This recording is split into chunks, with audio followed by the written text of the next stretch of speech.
إن الحمد لله وحده والصلاة والسلام على من لا نبي بعده أما بعد فأعوذ بالله من الشيطان الرجيم بسم الله الرحمن الرحيم رب اغفر وارحم وأنت خير الراحمين الآية. وعن أنس رضي الله تعالى عنه قال رسول الله صلى الله عليه وسلم كل بني آدم خطاؤون وخير الخطائين التوابون الحديث. ভাতৃমণ্ডলী, সর্বপ্রথম সেই মহান করুণাময় রবের নিকট লাখো কোটি শুকরিয়া, যিনি আজকে এই জুমার দিন তথা আজকের এই পবিত্র দিনে হাজারো ব্যস্ততা মধ্যখান দিয়ে এই জুমা মসজিদে 2 রাকাত নামাজ পড়ার জন্য উপস্থিত করিয়েছেন। যিনার প্রশংসা করে কেউ কখনো শেষ করতে পারেনি, পারছি না, ভবিষ্যতেও কেউ পারবো না। তিনারই শিখানো ভাষায় সংক্ষিপ্ত প্রশংসা সকলে বলি আলহামদুলিল্লাহ।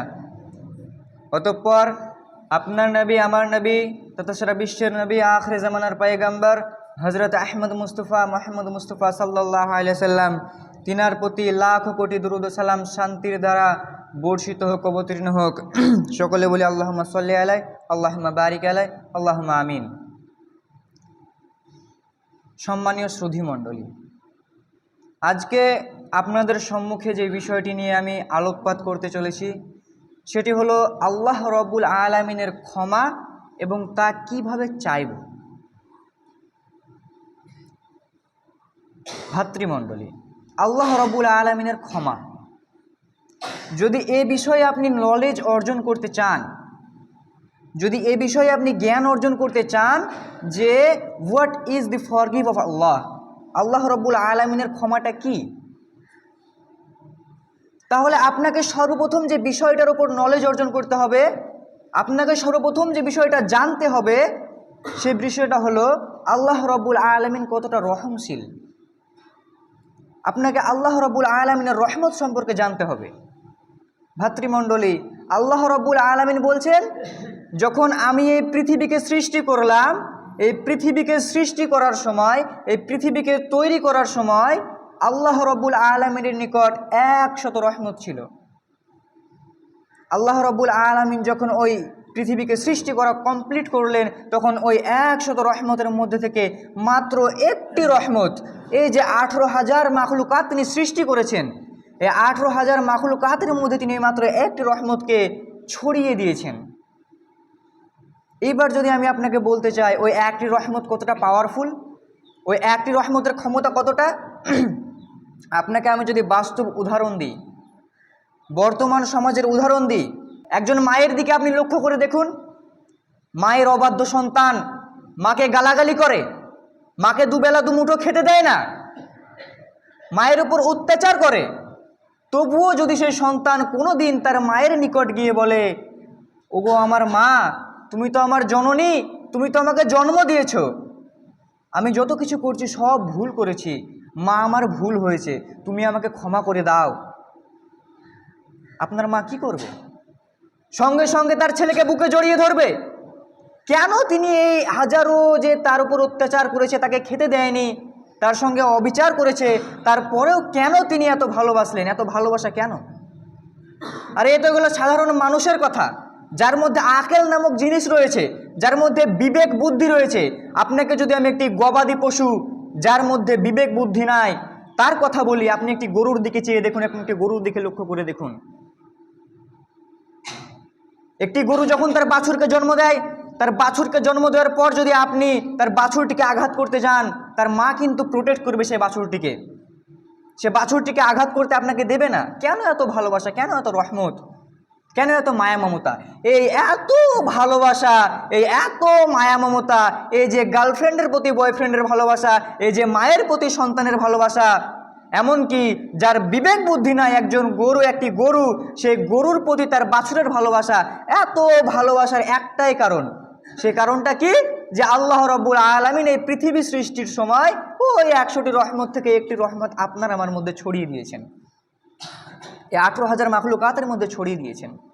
ওই একটি রহমত পেয়ে, ওই একটি মাত্র রহমত পেয়ে একটি যুবক যদি তার ভবিষ্যৎ ধ্বংস করে দিতে পারে, তার মান সম্মান ভুলে যেতে পারে, ওই একটি মাত্র রহমত পেয়ে যদি তার মা তার সন্তানকে এইরূপ ভালোবাসতে পারে, ওই একটি মাত্র রহমত পেয়ে যদি একটু গবাদি পশু, একটি গরু তার বাছুরকে এরূপ ভালোবাসতে পারে, আপনি কল্পনা করে দেখুন, আপনি ভাবনা চিন্তা করে দেখুন, আপনার আমার রবের নিকট কিন্তু এখনো 99টি রহমত বাকি রয়েছে। আপনার আমার রবের নিকট এখনো 99টি রহমত বাকি রয়েছে। তিনি কতটা করুণাময় হতে পারেন, তিনি কতটা রহমশীল হতে পারেন, তার দয়ার পরিমাণ কতটা হতে পারে, আপনার কল্পনাতেও আসবে না। যখন তার বান্দা বুঝতে পারে যে আমার কাজটা ভুল হয়ে গিয়েছে, তারপর যখন আল্লাহ রাব্বুল আলামিনের কাছে দুই হাত তুলে ক্ষমা চায়, আল্লাহ রাব্বুল আলামিন আমার ভুল হয়েছে, আমাকে ক্ষমা করে দাও। নবী করিম সাল্লাল্লাহু আলাইহি ওয়াসাল্লাম বলছেন, এট দ্য মোমেন্ট, ওই সময় আল্লাহ রাব্বুল আলামিন যত বেশি খুশি হন, অন্য কোনো সময় আল্লাহ রাব্বুল আলামিন তত বেশি খুশি হন না। আপনাকে আমি কি করে বোঝাই? আপনাকে বোঝানোর জন্য রাসূল সাল্লাল্লাহু আলাইহি ওয়াসাল্লাম হাদিসের মধ্যে একটা ঘটনা, ছোট্ট ঘটনা বর্ণনা করছেন যে এক ব্যক্তি তার খাবার নিয়েছে এবং খাবারের সঙ্গে একটি গাধা, সে গাধা এবং খাদ্য নিয়ে সে মরুভূমির পথে চলতে আছে। মরুভূমির পথ তপ্ত ধূপ, এই তপ্ত রোদের মাঝে যখন সে ক্লান্ত হয়ে গেছে, একটি গাছের ছায়ায় আশ্রয় নিয়েছে। গাছের ছায়ায় আশ্রয় নেওয়ার পর পথিক মানুষ, তার ঘুম চলে এসেছে। যখন সে ঘুমিয়ে গেছে, ঘুমিয়ে যাওয়ার পর যখন তার ঘুমটা ভেঙে গেল, ঘুম ভাঙার পর সে দেখতে পাচ্ছে তার গাধাটি এবং তার যে খাবারগুলি ছিল গাধার পিঠে বাঁধা, সেই খাবারগুলি এবং তার গাধাটি তার সন্নিকটে নেই, তার কাছে নেই, সেখান থেকে পালিয়ে গেছে। এমতো অবস্থায় সেই ব্যক্তি হাহাকার করছে, হায় এখন আমার কি হবে? এখন তো আমি না খেতে পেয়ে মারা যাব, আমার কাছে না আছে খাবার, না আছে বাহন, আমি কি করে বাড়ি যাব? আমি তো বাড়িও যেতে পারবো না, আমি না খেতে পেয়ে মরে যাব। এমতো অবস্থায় সেই ব্যক্তি দেখছে যে সেই গাধাটি, যে গাধাটি তার নিকট হতে পালিয়ে গেছিল, সেই গাধাটি পুনরায় তার নিকট ফিরে আসছে। যখন সে ব্যক্তি এইরূপ দৃশ্য দেখলো যে তার গাধাটি তার খাদ্য সহিত পুনরায় ফিরে আসছে, তখন সে এত পরিমাণে খুশি হয়েছে, এত পরিমাণে খুশি হয়েছে যে আমি ওই ব্যক্তির ন্যায় খুশি হন যে ব্যক্তি তার হারানো গাধাটিকে ফেরত পেল। ভাতৃমণ্ডলী, আল্লাহ রাব্বুল আলামিনের ক্ষমার কোনো সীমানা নেই। আল্লাহ রাব্বুল আলামিন প্রচুর পরিমাণে ক্ষমাশীল, অসীম ক্ষমাশীল, আপনার কল্পনাতেও যা আসা সম্ভব না। আমরা সকলেই ঘটনা নামে একটা জিনিস জানি, কিন্তু আদৌ এটা কোনো ঘটনা নয়। একটি হাদিস যে বানি ইসরায়েল গোত্রের এক ব্যক্তি, সেই ব্যক্তি কি করেছিল? 99 জন মানুষকে হত্যা করেছিল। এই ঘটনা সকলেরই আশা করি জানা আছে, কিন্তু এই ঘটনার যে আসল কাহিনীটা কি, এই হাদিসটা কেন নবী করিম সাল্লাল্লাহু আলাইহি সাল্লাম বর্ণনা করলেন, তা হয়তোবা আমাদের জানা নেই।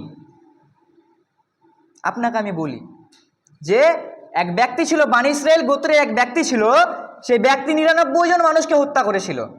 99 জন মানুষকে হত্যা করার পর, সে হত্যাকাণ্ডের পর যখন তার বিবেকে বেঁধেছে যে না, কাজটি আমার ভুল হয়েছে, কাজটির দ্বারা আমার প্রভু রাগান্বিত হয়েছে, তখন সেই ব্যক্তি কোনো দরবেশের উদ্দেশ্যে বের হয়েছে যে আমি অমুক মানুষকে জিজ্ঞাসা করব যে এই পাপ যে আমি করেছি, আমি যে 99 জন মানুষকে হত্যা করেছি, আমার এই পাপের কি ক্ষমা হবে? আমার রব কি আমাকে ক্ষমা করবে?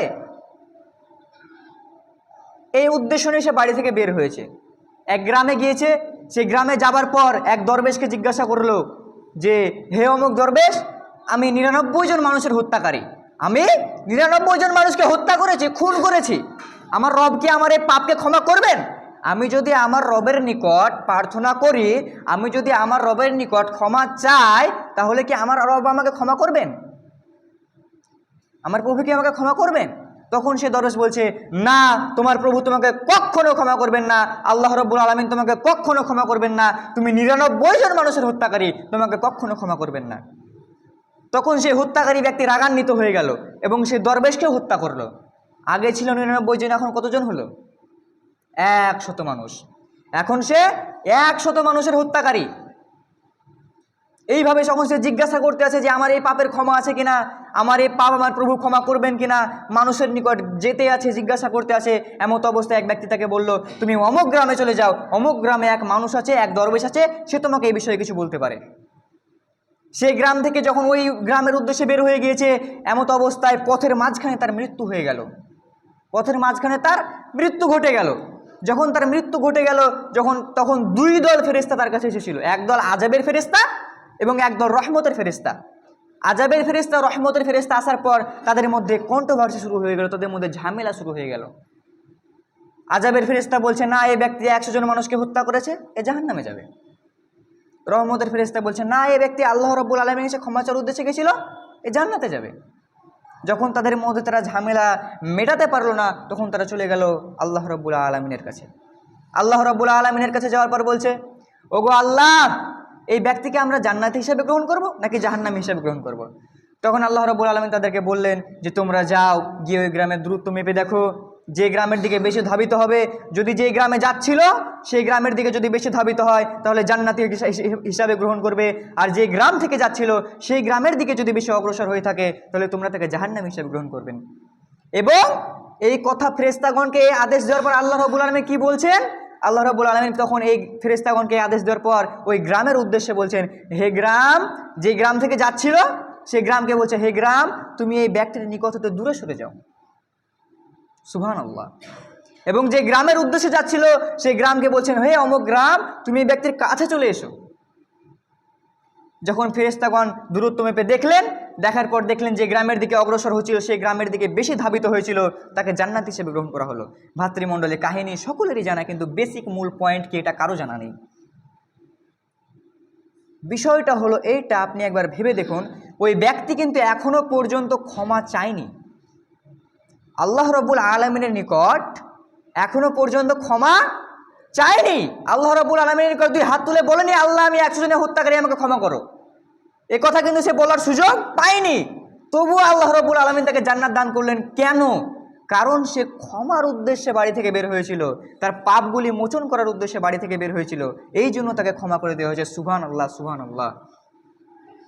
আপনি ভেবে দেখুন আপনার রব কতটা করুণাময়ী হলে, কতটা রহমশীল হলে এইরূপভাবে ক্ষমা করতে পারেন, যে এখনো পর্যন্ত ক্ষমা চায়নি, ক্ষমার উদ্দেশ্যে বাড়ি থেকে বের হয়েছিল, সেই জন্য ক্ষমা করে দেওয়া হয়েছে। কারীম সাল্লাল্লাহু আলাইহি ওয়াসাল্লাম হাদিসের মধ্যে স্পষ্ট ভাষায় বলে দিচ্ছেন যে কুল্লু বানি আদামা খত্তাউন, প্রত্যেক বানি আদম সন্তান তারা অপরাধী, তারা অপরাধ করেছে। ওয়া খায়রুল খত্তাইনা আত-তাওয়াবুন, কিন্তু ওই অপরাধীদের মধ্যে সবচেয়ে উত্তম অপরাধী ব্যক্তি ওই ব্যক্তি যে কি করে? ক্ষমা চায়, আল্লাহ রাব্বুল আলামিনের নিকট পানাহা চায়, আল্লাহ রাব্বুল আলামিনকে বলে যে আল্লাহ আমার ভুল হয়েছে, আমাকে ক্ষমা করো, সেই ব্যক্তি সবচেয়ে উত্তম ব্যক্তি। যদিও আমরা পাপী, যদিও আমরা পাপ করেছি, আমরা কি আল্লাহ রাব্বুল আলামিনের কাছে উত্তম হতে পারবো না? নাকি চেষ্টাও করব না? অবশ্যই অবশ্যই চেষ্টা করব। আল্লাহ রাব্বুল আলামিনকে বলবো যে রব্বিক ফির ওয়ারহাম ওয়া আনতা খায়রুর রাহিমিন। আপনার দ্বারা একটি ভুল কাজ হয়ে গিয়েছে, আপনি কোনো মানুষকে গালাগালি দিয়ে দিয়েছেন, আপনি 2 রাকাত নামাজ পড়েননি, আপনি জুমার নামাজ পড়তে আসেননি, আপনি রোজা ছেড়ে দিয়েছেন, আপনি মা বাপকে দেখেননি, আপনি শুধু আল্লাহ রাব্বুল আলামিনের কাছে যান, গিয়ে আল্লাহ রাব্বুল আলামিনকে বলুন রব্বিক ফির, হে আমার প্রভু তুমি আমাকে ক্ষমা করো, ওয়ারহাম তুমি আমার প্রতি রহম করো, ওয়া আনতা খায়রুর রাহিমিন, রহমশালীদের মধ্যে তুমি তো সবচেয়ে বেশি রহমশালী, দয়ালুদের মধ্যে তুমি তো সবচেয়ে পরম দয়ালু। তুমি যদি আমাকে ক্ষমা না করো, তুমি যদি আমাকে রহম না করো, আমি ক্ষতিগ্রস্তদের অন্তর্ভুক্ত হয়ে যাব।